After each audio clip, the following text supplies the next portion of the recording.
On the second Sunday of Advent each year, we light the candle of peace. Lighting this candle during Advent, which is a time of waiting, is an admission that the peace we are seeking is different from, and more than, the kind of peace the world seeks. But what is this peace, and where does it come from? Hello, I'm Stuart Baskin, pastor of First Presbyterian Church of Tyler, Texas. And this is your daily devotional for Tuesday, December 9th, 2025.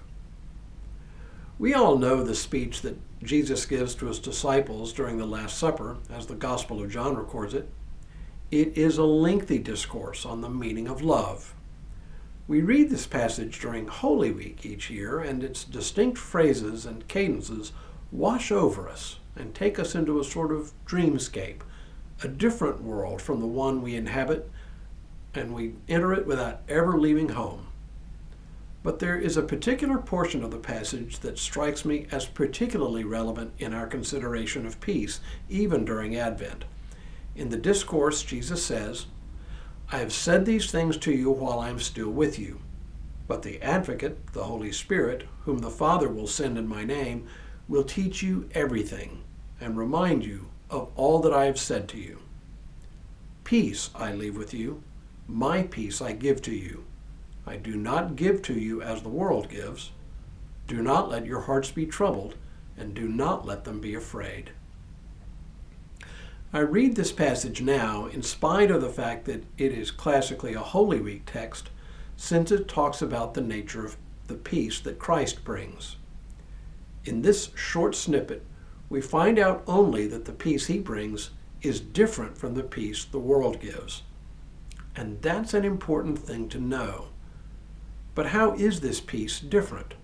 What peace does he bring? What is the peace the world gives? The rest of this week, I'll try to tackle the question of the peace Christ brings. For now, it's worth considering the peace that the world tries to give us.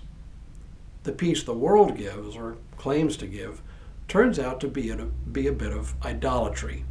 It is filled with false hope. The peace the world brings is the false notion that we can find peace through the satisfaction of our own personal wishes and desires. First, there's the promise that we can find peace in the accumulation of more and more things, more stuff, if you will. And while it may be true that abject poverty is a kind of living hell, it does not follow that accumulating more and more stuff frees us from that kind of hell. Oh, sure, there's a level of material well-being that is important. For example, we need the basics of food, clothing, and shelter. We need to be able to feel safe in our persons and homes from violence and crime, but past a certain point, the accumulation of stuff provides diminishing returns in terms of a sense of happiness and well-being. Surely we can treat happiness and well-being as proxies for a certain kind of peace. But to extrapolate from the idea that more stuff equals more inner peace equates to false hope. But that's exactly what the world tells us.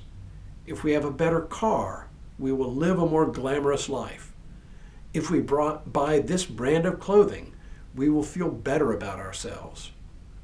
The constant drumbeat of commercial messaging tends to create a belief that more equals better. But this is false hope, leading not to a greater sense of peace, but a greater sense of hollowness. Somehow, without quite knowing why, we just never quite reach the sense of inner peace the world promises us. Oh, maybe we need to look for peace in other places. Maybe peace isn't just about the fulfillment of our own personal wishes and desires.